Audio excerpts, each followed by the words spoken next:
지난주에 우리는 주 안에서 기뻐하라, 그리고 예수 그리스도 안에서 그리스도 예수 안에서 자랑하라라는 것을 우리가 살펴보았습니다. 주 안에서 기뻐하라. 우리가 모든 여러 상황 속에서도, 심지어 고난 속에서도 기뻐할 수 있는 이유가 있다면 그것은 주 안에 있기 때문이죠. 주 안에서 기뻐하라는 것은 그래서 상황과 환경 그 자체만 보는 것이 아니라 그 안에서 하나님이 무엇을 행하고 있는지 믿음의 눈으로 보는 것이죠. 하나님께서 일을 행하시고 행하실 것을 기대하며 그 하나님의 주권과 그리고 나를 조건 없이 사랑하는 그 하나님의 사랑을 기억할 때 우리가 주 안에서 기뻐할 수 있다 했습니다. 그리고 그리스도 예수 안에서 자랑한다는 것은 그냥 나의 자랑을 나의 잘남을 자랑하는 것이 아니라 그 하나님 이루어진 업적과 성취를 통해 자랑할 일이 있으면 그 일을 통해 하나님께서 어떻게 은혜를 베풀으셨는지 그 은혜를 증언하는 것이다. 은혜의 증언의 자랑이다 라는 걸 살펴봤어요. 어떻게 한 주간 그리스도 예수 안에서 기뻐하시고 그리고 그리스도 예수를 기뻐하는, 그리스도 예수 안에서 기뻐하고 그리스도 예수 안에서 여러분 자랑하셨습니까? 특별히 숙제 드렸죠. 지난주에 존재 칭찬하는 것. 오늘 특별히 목장 모임 마지막 시간인데 오늘 마음 열기 보면 옆에 있는 목원들 향해서 존재를 칭찬하는 거예요. 우리 집사님이 우리 목자님이라서 너무 좋습니다. 그리고 우리 집사님 우리 같이 목원에서 참 감사합니다. 이런 존재 칭찬 준비하셔가지고 같이 마지막 나누면 참 좋을 것 같습니다.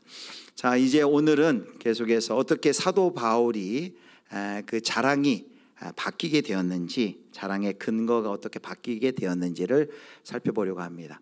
지난 시간에 사도 바울이 할례는 몸을 찢는 그 할례자가 참 할례자가 아니라 세 가지 참 할례자의 특징, 하나님의 백성의 특징을 얘기했어요. 하나님의 영으로 예배하고 그리스도 예수 안에서 자랑하고 그리고 마지막이 육체를 신뢰하지 않는 것이다 라고 했습니다. 육체를 신뢰하지 않는 자. 육체라는 것은 여기 물리적인 몸이 아니라 자신이 가진 어떤 신분, 학업, 또 경력, 학력, 또 열심 같은 자기 의를 의지하는 모습을 이야기를 합니다.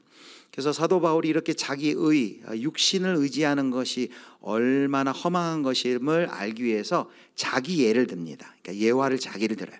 우리 성도님들도 이렇게 주일에 설교 들으실 때 이렇게 몽롱하시다 갑자기 제가 저희 집에서는요 하면 갑자기 눈이 이렇게 번뜩하는 걸 봐요. 자기 목회자가 자기 이야기를 하면 이렇게 굉장히 주목을 하시더라고요. 사도 바울이 그렇게 자기 얘기하는 거예요. 어떤 자기 얘기를 하는지 한번 보겠습니다. 4절을 보겠습니다. 4절 보니까 그러나 나도 육체를 신뢰할 만하며 만일 누구든지 다른 이가 육체를 신뢰할 것이 있는 줄로 생각하면 나는 더욱 그러하리니. 유대인들이 육체를 신뢰하고 자기 의를 자랑한다면, 만약에 내가 자랑한다면 그 사람들보다 더 잘할 것이 더 많다.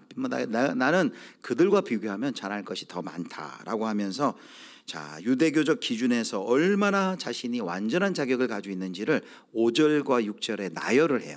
자, 7가지를 나열을 하는데요. 자, 이걸 한번 하나씩 살펴보겠습니다. 자, 5절 보겠습니다.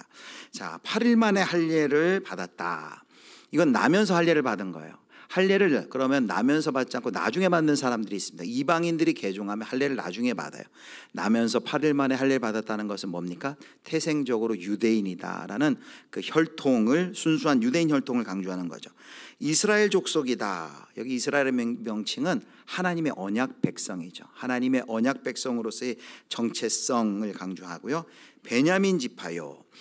이 자신의 지파에 대한 굉장한 자긍심이 있는 것이죠. 우리도 나는 경주김실에서 신라 왕손이다, 전주이실에서 더 하면서 그 가문을 자랑하지 않습니까? 베냐민 지파라는 것은, 베냐민 지파는 유대 지파와 함께 끝까지 남한국 유다를 구성한 명문 지파이고, 특별히 거기에서 누가 나왔어요? 초대 왕인 사울 왕이 나왔습니다. 그래서 자신이 베냐민 지파라는 것을 굉장히 자랑스럽게 여깁니다. 히브리인 중에 히브리인이다. 당시 세계는 로마의 압제하에 그 헬레니즘의 문화 영향이 있는데 그 속에서도 휘둘리지 않고 히브리인의 언어와 문화를 지켰다는 그 자긍심이 있는 것이죠. 율법으로는 바리새인이다. 바리새파는 율법 해석과 실천에서 가장 엄격한 종파예요. 그래서 그 종교적 정통성과 그 열심을 상징합니다. 그리고 열심으로는 교회를 박해했다. 그 율법을 지키려는 열심이 얼마나 강했는지 그리스도 예수 그리스도를 따르는 교회를 내가 비판한 전력이 있을 정도로 율법에 여기 열심이었다라는 걸 강조합니다. 마지막으로는 율법의 의로는 흠이 없는 자라라고 말합니다. 율법이 요구하는 의로운 삶을 살았다. 모든 것을 다 지켰다는 것이 아니라 율법을 지키지 못했을 때 또 율법이 요구하는 모든 절차를 밟아서 언약적인 그 지위를 유지했다라고 이야기합니다. 이 7가지를 쭉 나열하면서 세상적인 자랑할 것, 유대교에서 자랑할 것 목록으로 따지면 나만큼 자랑할 것이 많은 사람이 없다라고 말합니다. 사도 바울은 7절에 이런 걸 뭐라고 지칭하냐면 여기 유익하던 것이라고 말해요. 과거에는 이것이 자신의 정체성과 그리고 영적 우월감의 근거였다는 것입니다. 사랑하는 성도 여러분, 우리도 신앙생활하면서 무엇으로 나를 증명하려고 합니까? 우리도 신앙생활을 열심히 하다 보면 신앙생활의 그 열심이 우리의 의가 될 수 있어요. 내가 기도 많이 했습니다. 내가 모든 예배에 다 참여하고 그리고 내가 봉사에 빠지지 않습니다. 그래서 자칫 하나님을 위한 열심으로 시작됐다가 이것이 자기 의가 돼서 자기를 자랑하게 될 수 있습니다. 이게 함정이죠. 나도 모르는 사이에 신앙생활을 오래 할수록. 그래서 특별히 여러분 신앙생활하면서 혹시 나에게 이런 마음이 듭니까? 나는 그래도 이 정도 한다, 그런 마음이 드세요? 혹은 나는 이만큼 저 사람보다도 더 많이 내가 봉사하고 기도한다, 교회에서 나 없이 일이 될까? 라는 그런 마음이 혹시 살짝이라도 내 마음에 듭니까? 화들짝 놀라시면서 우리가 바리새인처럼 나도 모르는 사이에 그렇게 자기 의를 주장하는 쪽으로 가고 있다라고 우리가 놀래야만 합니다. 요즘에 누가 할례 받아야 구원받는다 주장하는 사람 없어요. 그러나 교묘하게도 비슷한 주장을 이단들이 많이 합니다. 자력구원, 자기 의를 통하여서 마치 구원을 얻을 것처럼 이야기해요. 특별히 이단이 아니더라도 우리 정통 기독교 가운데서도 우리 가운데 이런 유혹들이 들어와 있어요. 어떻게 할 수 있냐면요, 만약에 그걸 분별할 수 있는 방법이, 판가름할 수 있는 방법이 있어요. 이렇게 혹시 생각한다면 이것은 지금 자기 의를 의지하는 쪽으로 가는 것입니다. 뭐냐면 신앙을 업적으로 여기는 거예요. 신앙을 업적 성취로 여기는 거예요. 무슨 말인가 하니 내가 열심히 신앙생활하고 열심히 믿음 생활했더니 하나님께서 세상에서 말하는 이런 복을 주었다, 세상에서 말하는 성공했다라는 어떤 기준과 자신의 신앙을 엮는 것, 그것이 교회에서도 굉장히 주의해야 되는데 그런 쪽으로 우리를 유혹하는 것이죠. 내가 이렇게 열심히 신앙생활 잘하고 열심을 냈더니 하나님께서 이런 복을 내게 주었더라. 반대로 내가 더 열심히 해야 되는데 내가 못하니까 하나님이 나에게 복을 주시지 않는 것처럼, 마치 나의 어떤 행동에 근거해서 하나님이 복 주고 말고인 것처럼 내가 그 모든 것의 기준을 붙잡고 있는 것처럼 나의 행위를 강조한다면 그것은 이미 자기 의를 붙들고 자랑하는 쪽으로 가고 있는 것이죠. 사도 바울이 이와 같았다는 건 자기 의가 있었어요. 그것을 자랑하고 율법의 의, 그것을 통해서 구원을 성취하려는 그런 자리에 있었는데 그가 그 모든 자랑했던 것을 이제 배설물로 여긴다라고 얘기합니다. 어떻게 그렇게 변화될 수 있었을까요? 살펴보겠습니다. 자, 7절에 보면 대반전이 일어납니다. 7절 보여주실까요? 그러나라고 말합니다. 그러나 대반전이 일어나요. 그리고 뭐라고 얘기합니까? 무엇이든지 내게 유익하던 것을 내가 그리스도를 위하여 다 뭘로 여긴대요? 해로 여긴대요. 그냥 단순히 무가치한 정도다라는 정도의 해로 여긴다. 왜냐하면 예수 그리스도를 만나고 이제 곧 살펴볼 그리스도 예수가 가장 고상한, 그리스도 예수의 가장 고상한 지식을 경험한 후로는 이것을 해로 여긴다. 무가치한 정도가 아니라 그것 때문에 그리스도께로 나아가는 것이 방해가 오히려 됐구나 라고 생각하며 해로 여긴다. 그리고 8절에는 더 어마어마한 말을 합니다. 자, 8절 같이 읽겠습니다. 또한 모든 것을 해로 여김은 지식이 가장 고상하기 때문이라. 내가 그를 위하여 모든 것을 잃어버리고 배설물로 여김은 그리스도를 얻고. 8절에는 그 내용이 확장돼서 이렇게 얘기하죠. 내가 그를 위하여 모든 것을 잃어버리고 뭘로 여겼대요? 배설물로 여겼대요. 여기 배설물 영어 성경 보니까 덩이라고 되어 있더라고요. 덩. 한국말로는 똥인데 덩, 배설물, 근데 이게 오물 이렇게 번역한 세 번역은 있고요. 그리고 좀 더 본문의 의미에 맞추면 우리가 배설물 하면 더럽다는 생각이 있잖아요. 사도 바울이 얘기한 건 더럽다는 의미보다는 무가치한 그런 의미예요. 그래서 공동 번역 같은 데는 이것을 쓰레기라고 번역했어요. 쓰레기로 여겼다라고 말합니다. 아니 지금 사도 바울이 4절부터 6절까지 5절 6절에 나열한 것을 보면 유대인들이라면 누구나 입을 라고 말할 정도로 대단한 자랑거리입니다. 그런데 그 모든 것을 다 뭘로 여겼대요? 쓰레기, 배설물, 오물로 여겼다라고 말합니다. 도대체 사도 바울은 어떻게 그런 고백을 하게 된 것일까요? 8절에 보면 이렇게 있어요. 바울의 인생의 가치체계가 바뀐 사건이 있죠. 그것이 뭐냐면 내 주 예수 그리스도를 아는 지식이 가장 뭐하대요? 고상하기 때문이라 라고 말합니다. 내 주 예수 그리스도를 아는 지식이 가장 고상하기 때문이다. 근데 여기서 질문이 들어요. 저는 이걸 읽으면서 왜 사도 바울이 그냥 내 주 예수 그리스도가 가장 고상하기 때문이다 라고 해도 우리가 다 이해를 할 텐데 왜 굳이 내 주 예수 그리스도를 아는 지식이 가장 고상하기 때문이다 라고 이야기를 했을까요? 왜 그렇게 했을까요? 이유가 있어요. 여러분, 여기 고상하다는 말은 존귀하다는 거예요. 예수 그리스도가 가장 귀하신 분입니다 라는 것은 바로 신학적인 선언이에요. 객관적인 진리입니다. 하지만 사도 바울은 거기서 더 나아가는 거예요. 예수 그리스도가 창조주시고 구원자시고 또 만물을 주관하시는 분입니다. 그래서 그분이 존귀하십니다. 이것은 얘기할 수 있어요. 그런데 사도 바울은 거기서 더 나아가는 거예요. 객관적 동의에 그치지 않고 사도 바울이 저기 뭐라 그래요? 뭐라고 얘기하면 내 주 그리스도 예수를 아는 지식이라고 말해요. 예수님 뭐라 불러요? 내 주 예수 그리스도라고 말해요. 무슨 말이에요? 예수님은 나의 주 나의 왕이십니다 라고 말하는 거예요. 그리고 예수 그리스도를 아는 지식은 그를 정보적 차원에서 안다는 거 아니에요. 그 예수 그리스도와 내가 인격적인 관계를 맺고 그와 교제하고 그의 그 한량없는 깊은 사랑을 나는 정말로 깊이 경험했습니다. 그분이 가장 내 인생에 존귀한 분입니다 라고 그냥 지식적으로 객관적으로 정보적으로 하는 것이 아니라 주관적으로 예수 그리스도를 만나고 경험했음을 이렇게 강조하고 있는 것이죠. 마치 이와 같아요. 우리가 하버드 대학이 가장 이 세상에서 유명한 대학입니다. 이것은 다 그냥 아는 사실의 진술이에요. 그러나 그 사실이 진술을 했다고 해서 내 인생을 변화시키지 못합니다. 그런데 여기 어떤 사람이 만약에 제가 그 하버드 대학에 갔어요. 입학해가지고 그 어려운 과정에 열심히 영어를 해가지고 수업을 듣고 교수님들 교제를 통해서 학문적으로 발전하고 인격적으로 성숙해 나가요. 그러면서 고백하는 거죠. 하버드에서의 나의 유학생이 정말 나에게 큰 도움과 발전이 되었어 라고 이야기하는 것과 하버드 대학 그냥 세계 최고의 대학이지 라고 말하는 것, 객관적 사실과 이 주관적 경험과에 얼마나 많은 차이가 있습니까?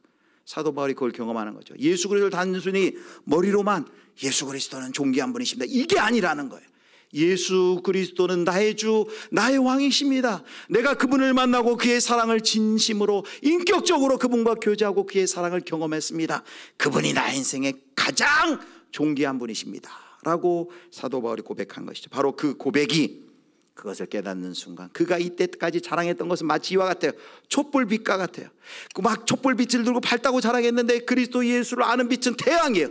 태양, 그 밝은 태양 앞에 서니까 자기가 이제껏 자랑하는 것은 촛불만 또 못한 빛이네요. 그래서 그것은 다 쓰레기와 같이 헛된 것이다 라고 이야기하는 것입니다. 우리는 3장 7, 8절에 사도 바울이 말한 모든 것을 잃어버리고 배설물로 여겼다라는 이것을 잘 이해해야 돼요. 이거 잘못 이해하면은 엉뚱한 데로 갈 수 있어요. 만약에 오늘 이 말씀을 여러분의 자녀들이 읽고 막 은혜를 받았어요. 아빠, 복음을 발견했어요. 엄마, 이런 말씀이 성경에 있는 줄 몰랐어요. 사도 바울이 모든 것을 다 배설물로 여겼대요. 아빠, 이 말씀에 하면 이제 공부 안 해도 되지 않아요? 공부 다 이거 뭐해요? 해서 뭐 이거 다 배설물인데 나 공부 안 할래. 또 어떤 직장인이 이 직장생활 이거 다 배설물이에요. 이거 다 헛되게 쓰레기예요. 나 직장생활 안 할래. 그냥 이제 날마다 사형리 들고 전도하러 나가고 그냥 기도하고 나 그럴래요. 여러분 그렇게 얘기한다면, 여러분의 자녀가 배우자 그렇게 얘기한다면, 말씀에 근거해서 그렇게 얘기한다면, 여기 분명히 사도 바울이 얘기하지 않았습니까? 여러분 뭐라고 대답하실 겁니까? 네.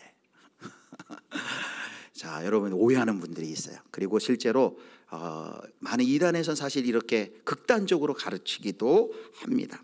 세상의 모든 것은 쓸데없다. 예수님만이 중요하다. 교회 일만이 중요하다. 직장, 학업, 재정, 문화 다 배설물이다. 공부할 필요 없다. 전공 공부 뭐 하냐?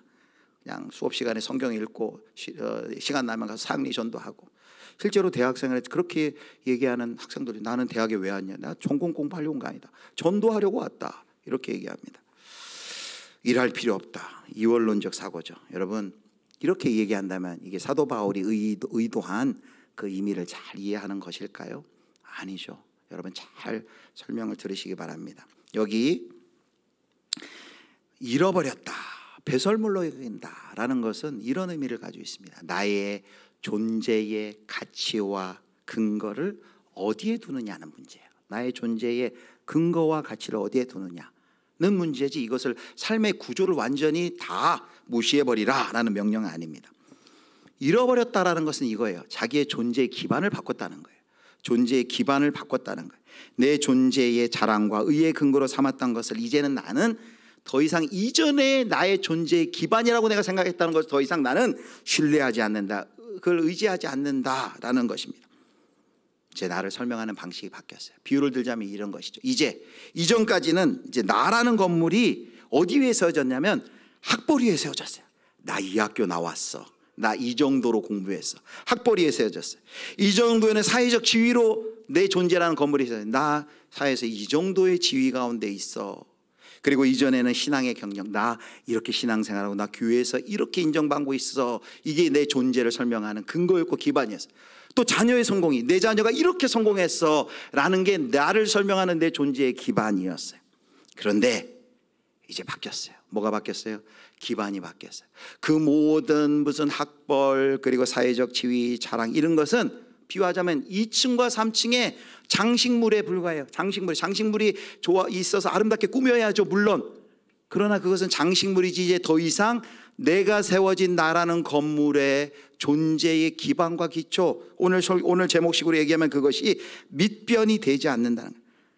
이제는 어떻게 되겠어요? 예수 그리스도를 빼놓고는 나라는 존재를 설명할 수 없어요. 예수 그리스도가 내 인생의 밑변이 되고 나라는 건물의 기초가 된 거예요. 그렇다면 여러분, 이제 건물의 기초가 예수 그리스도 바뀌었어요. 그렇다면 2층이 무너진다고 그 건물이 무너집니까? 3층에 있는 어떤 그 장식물이 조금 없어진다고 해도 그것이 조금 손해일 수는 있지만 그것 때문에 그 건물이 무너집니까? 이제는 그렇지 않은 것이죠. 이제 우리의 인생이 기초가 완전히 바뀌어졌다라는 것입니다. 지금은 기초가 바뀌었기 때문에 다른 것들이 무너져도 이제 나의 존재는 더 이상 흔들리지 않는 존재가 된 것이에요. 나의 직업, 학업, 가정, 재정은 여전히 중요하고 하나님께서 내게 주신 책이지만 그것이 더 이상 나의 의가 아니라는 거예요. 그것을 통해서 나를 증명하거나 그것을 통해서 내가 하나님 앞에 나 이렇게 설 수 있는데요 라고 그걸 내놓지 않는다는 것입니다. 그래서 하나님은 직업을 버리라는 것이 아니라 직업을 통해 나를 증명하려는 그 마음을 버리라 라고 얘기하는 거예요. 하나님께서 공부하지 말라는 것이 아니라, 공부가 필요 없다라는 것이 아니라 학업과 입시를 통해서 나를 증명하려는 마음을 버리라는 거예요. 학업, 직장, 경력, 성과 등을 통해 하나님을 섬기되 그것에 자아를 기대지 말고, 그것이 내 인생의 존재의 기반은 될 수 없다는 거죠. 그것이 마치 내 인생의 안녕과 평안을, 그것 없으면 내 인생이 끝날 것처럼 생각하는 것, 그것이 밑변이 아직 어떤 학업이, 경력이, 사회적 지위가 되는 것이죠. 그러나 예수 그리스도, 사도 바울 같은 경우는 그리스도 예수를 아는 지식이 가장 고상함을 깨닫고 그의 밑변이 바뀌었다는 거죠. 오늘 설교의 제목처럼 그의 밑변이 바뀐 것입니다. 사랑하는 성도 여러분, 여러분의 인생의 밑변은 무엇입니까? 이따가 한번 점심 드시면서 물어보세요. 여러분 인생의 밑변은, 집사님 인생의 밑변이 뭐예요? 자녀가 좋은 대학에 못 갔어요. 그때 내 인생은 실패했어, 망했어 라고 생각하면 그분의 인생의 밑변은 뭐예요? 자녀의 성공이 그분의 밑변이 된 것이죠. 교회 사역과 봉사를 오래 했는데 인정을 못 받아요. 속상해요. 그렇다면 그분의 인생의 밑변은 뭡니까? 교회에서의 사역의 성과와 사람의 인정의 밑변이죠. 참 부끄럽게도 목사가 된 이후에도 저도 생각해 보니까 나의 밑변은 뭔가, 목사가 된 후에도 끊임없이 포기하지 못하는 게 있더라고요. 이것만큼은 내가 해야 되는데, 하나님 이것만큼은 내가 좀 해야 되지 않겠습니까? 그게 뭐예요? 그게 인생의 밑변인 거예요. 그거 붙들고 그게 마치 내 인생에 정말 안녕과 평안을 줄 것 마냥 착각하고 있는 것이죠. 끊임없이 예수 믿고 난 다음에도. 여러분 어떠십니까? 여러분의 인생의 밑변은 도대체 무엇이에요? 사도 바울은 인생의 밑변이 바뀌었어요. 자기의 의가 인생의 밑변이 아니라 예수 그리스도를 아는 지식을 통해 예수 그리스도를 만나고 그 인생의 밑변과 기초가 바뀌게 된 것이죠. 자, 사도 바울이 모든 것을 해로 쓰레기로 여겼다라고 했는데 그것은 그의 인생의 목적이 바뀌었기 때문입니다. 그의 인생의 목적이 무엇입니까? 8절 9절 보겠습니다. 8절 우리 같이 읽겠습니다. 또한 모든 것을 해로 여김은 내 주 그리스도 예수를 아는 지식이 가장 고상하기 때문이라. 내가 그를 위하여 모든 것을 잃어버리고 배설물로 여김은 그리스도를 얻고 9절 그 안에서 발견되려 함이니. 여기까지 보겠습니다. 여기 두 가지 아주 중요한 표현이 나와요. 여기 모든 것을 잃어버리고 배설물로 여기는 목적이 나와요. 사도 바울의 이제 인생의 목적이 바뀌었어요. 그게 뭐예요? 첫 번째, 그리스도를 얻고 그 안에서 발견되려 합니다 라고 말해요. 두 가지가 나와요. 여러분, 그리스도를 얻는다라는 표현이 뭘까요? 그리스도를 얻는다. 여기 얻는다라는 것은 상업적인 표현이에요. 모든 것을, 여러분 투자하시는 분이 있잖아요. 투자할 때 이것이 진짜다라면 모든 것을 다 투자해서도 그걸 사잖아요. 그걸 사잖아요. 이거예요. 예수 그리스도를 얻기 위해서 이제 모든 것을 다 투자하는 거예요.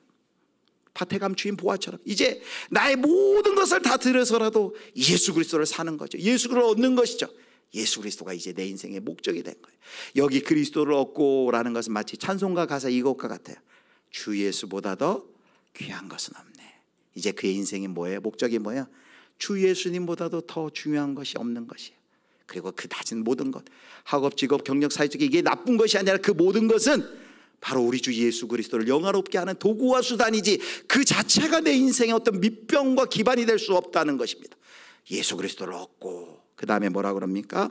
그리스도 안에서 어떻게 해요? 발견되기 위함이라. 그리스도 예수 안에서 발견된다는 것은 무엇일까요? 우리가 예수 그리스도를 믿었어요.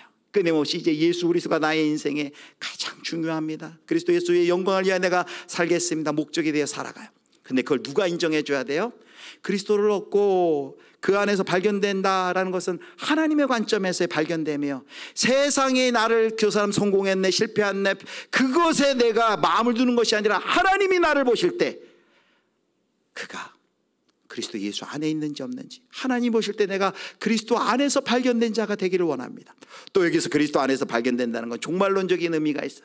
우리 주 예수 그리스도가 다시 오실 그날에 내가 어디에서 발견되기를 원해요? 세상은 성공했다고 말하지만 하나님이 볼 때 그리스도와 상관없는 자가 아니라 여전히 그리스도 예수 안에서 발견된 자로 내가 서 있기를 원합니다 라면서 그의 인생의 목적을 이야기하고 있습니다. 그리스도 예수를 얻고 그리스도 안에서 발견된 자로 살기 위해서. 그리고 마지막 9절에 그럼 어떻게 그리스도 예수를 얻고 그리스도 안에서 발견된 자로 설 수 있습니까? 그 근거가 무엇입니까? 사도 바울이 끝까지 붙드는 그 근거가 나옵니다. 자, 9절 우리 하반절 같이 보겠습니다. 같이 그 안에서 읽겠습니다. 그 안에서 발견되려 함이니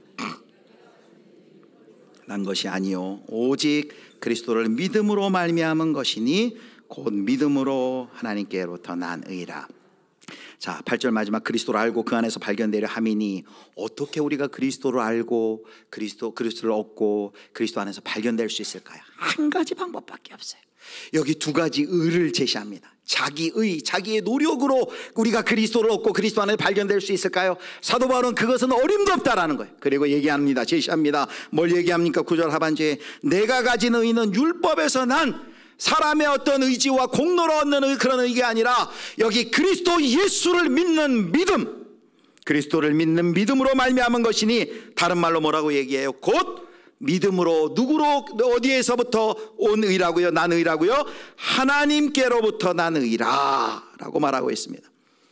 사랑하는 성도 여러분, 이것만이 이 의만이 우리를 그리스도 안에서 그리스도를 얻고 그리스도 안에서 우리가 발견될 수 있게 하는 것, 자기 자신의 자랑과 의와 공로와 노력과 열심이 아니라 예수 그리스도를 믿는 믿음으로 말미암은 하나님께로부터 온 의로 우리가 그 의를 통하여 그리스도 의를 통하여 우리가 그리스도 안에서 그리스도를 얻고 그리스도 안에서 발견될 줄을 믿으시기를 주님의 이름으로 축원합니다. 내 노력과 의지와 공로는 할 수 없습니다. 여기 그리스도를 믿는 믿음 안에서 그리스도를 믿는 믿음으로 말미암은 것, 이거를 이렇게도 해석할 수 있어요. 그리스도의 신실함으로 말미암아, 나의 어떤 행위와 나의 업적 때문이 아니라 그리스도의 그 온전한 순종하심으로 말미암아, 우리를 향하신 그 그리스도의 사랑으로 말미암아, 그 신실함으로 하심으로 말미암아 우리에게 그리스도 의가 전가되어서 그 의를 통하여서 우리가 그리스도 예수 안에 거할 수 있게 되고 그리스도 안에서 종말의 날까지 우리가 발견되어 갈 수 있다라고 말하는 것이죠. 사랑하는 성도 여러분, 그렇다면 구체적으로 적용을 해야죠. 우리에게 있는 의는 자기의 의, 율법으로 말미암은 의, 내가 열심히 예수 잘 믿으면 잘하면 말씀 잘 순종하면 가는 그런 의가 아니라 그랬어요. 그리스도 예수께서 나를 위해 십자가에 피 흘리고 죽으시고 부활하시사 나에게 주신, 전가해 주신 의, 그리스도를 믿음으로 말미암은 의, 하나님께로부터 난 의다라고 했어요. 자, 그렇다면 우리가 구체적으로 삶 속에서 이 하나님으로부터 말미암은 의를 날마다 신뢰하면서 살아야 돼요. 그리스도의 의를 신뢰하면서 살아야 돼요. 그렇다면 그 그리스도의 의를 구체적으로 신뢰하면서 사는 삶은 어떤 삶일까요? 어떤 모습으로 우리 가운데 나타날까요? 그런 것은 그리스도의 의를 신뢰한다는 건 이런 것이죠. 그리스도의 의를 신뢰한다는 것은 날마다 기억하는 것이에요. 내가 괜찮아서 이 정도면 그래도 괜찮으니까 내가 하나님께 사랑받는 구야 거나 라고 생각하는 것이 아니에요. 그럼 뭘 생각하는 것입니까? 예수님 덕분에 내가 구원받고 하나님께 이렇게 사랑받고 있는구나 라는 것을 날마다 마음에 새기는 거예요. 여러분, 이것을 기억하면 이제 뭐가 달라지는 줄 아세요? 성공과 실패도 우리 반응이 달라져요. 내가 내 어떤 노력과 내 열심 때문에 내가 성공하고 실패했다라고 생각하는 것이 아니라 내가 그리스도 예수 안에서 받아들여진 존재구나, 내가 괜찮아서 내가 사랑받는 것이 아니라 하나님의 다함없는 조건 없는 사랑으로 내가 사랑받은 존재라는 것을, 그 그리스도의 의를 날마다 기억하는 사람은 이제 실패해도 내 실패를 통해서 좌절하지 않고 주님께 나아갈 수 있어요. 성공해도 그 성공 때문에 내가 교만하지 않을 수 있어요. 바로 복음이 그리스도의 의가 우리를 이렇게 자유하게 하는 거예요. 마찬가지입니다. 그동안에 사람들의 인정이 나의 가치를 정해준다고 생각해요. 사람들이 SNS에 내 SNS 좋아요를 많이 눌러주면 그날은 기분이 좋고 내가 좀 뭐가 된 것 같고, 사람들이 나를 인정해 주지 않으면 내가 눈치를 보게 되고 수치스럽고 그리고 내가 실패한 인생처럼 보입니다. 그런데 이제 복음은 뭐라고 말합니까? 내 의가 아니라 그리스도의 의로 너는 이미, 그리스도의 순종함으로 이미 너는 하나님께 받아들여진 존재다라고 말합니다. 그럼 이제 어떻게 해야 돼요? 칭찬받아도 교만하지 않는 거예요. 내가 잘나서가 아니라 그리스도의 의 때문에 내가, 그리고 비난받아도 이제는 그것에 무너지지 않을 수 있게 되는 것이죠. 마찬가지입니다. 이제 그리스도의 의를 신뢰하는 자는 내 삶에 작은 성공이 올 때 그것 때문에 교만하지 않아요. 작은 성공이나 자랑도 결국은 무슨 뜻이에요? 내가 잘나서가 아니라 누구의 은혜예요? 하나님이 나에게 은혜 베풀어 주셨구나 라는 것을 기억하면서 끊임없이 주님이 내게 주신 은혜의 결과라는 걸 가지고 감사하며 하나님께 겸손함으로 나아갈 수 있는 것이죠. 바로 이것이 날마다 하나님께로부터 나는 이 그리스도의 의를 붙드는 사람의 모습, 바로 인생의 밑변이 예수 그리스도인 사람의 모습인 것이죠. 사랑하는 성도 여러분, 말씀을 맺겠습니다. 오늘 제목이 뭐라 그랬어요? 밑변이 바뀐 인생이에요. 우리 옆에 분에게 이렇게 한번 물어보세요. 우리 집사님, 장로님, 성도님의 밑변이 무엇입니까? 물어봐 주세요. 그러면 담대하게 이렇게 얘기해 주세요. 나의 밑변은 예수님입니다. 예, 할렐루야. 여러분의 밑변, 우리 예수비전교회 밑변은 바로 예수 그리스도인 줄 믿으시길 바랍니다. 자, 오늘 이야기 정리해 보도록 하겠습니다. 자, 첫 번째, 바울은 자기 의라는 허약한 밑변 위에 쌓아올린 언생이, 결론 얘기해 주세요. 보여주세요. 자, 마지막 첫 번째, 예전에는 나의 자랑이 내 인생의 밑변이었어. 세상에서 박수 치는 거, 와, 어디 나왔대, 와, 저 사람 어디 근무한대, 와, 저 사람 재산이 어마어마하대, 와, 저 사람 자녀 성공했대. 이런 것이 내 인생의 밑변이었어요. 세상도 박수치고 자랑받을 만한 것. 그러나 사도 바울이 뭘 깨달았어요? 그리스도 예수가 얼마나 존귀한지를 깨닫고, 그것은 한낮 태양빛 아래 촛불 같은 것을 깨닫고, 그러니까 그것을 잃어버렸다는 것은 이런 의미라 그랬죠. 그것이 이제 더 이상 우리는 그것을 안 하고 학업도 공부 안 해도 되고 직업 안 가도, 그게 아니라 그것이 내 인생의 기준과 근거와 기초와 밑변이 될 수 없다라는 거예요. 그걸 깨달았어요. 예수 그리스도가 내 인생의 밑변되자 그 인생의 목적이 뭐예요? 그리스도 예수를 얻고 모든 것을 다 투자해서 그를 얻고 그리고 그분 안에서 끝까지 발견되는 것이 그 인생의 목적이 되었습니다. 어떻게 그럴 수 있다고요? 그가 붙드는 의는 뭐예요? 자기 자신의 의가 아니라, 우리 세 번째 같이 읽습니다. 나의 밑변은 더 이상 내 의가 아니라 하나님께로부터 난 의다. 아멘. 세상은 여전히 우리에게 묻습니다. 너 무엇 성취했냐? 너 얼마나 잘났냐?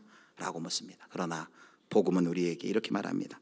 예수님이 너를 대신하여서 완전히 순종하셨고 그리고 너는 그분 안에 있는 자이다 라고 말합니다. 사랑하는 성도 여러분, 내 인생의 밑변이 예수 그리스도의 의로 바뀌었기 때문에 이제 우리는 실패해도 무너지지 않고 성공해도 교만하지 않을 줄 믿습니다.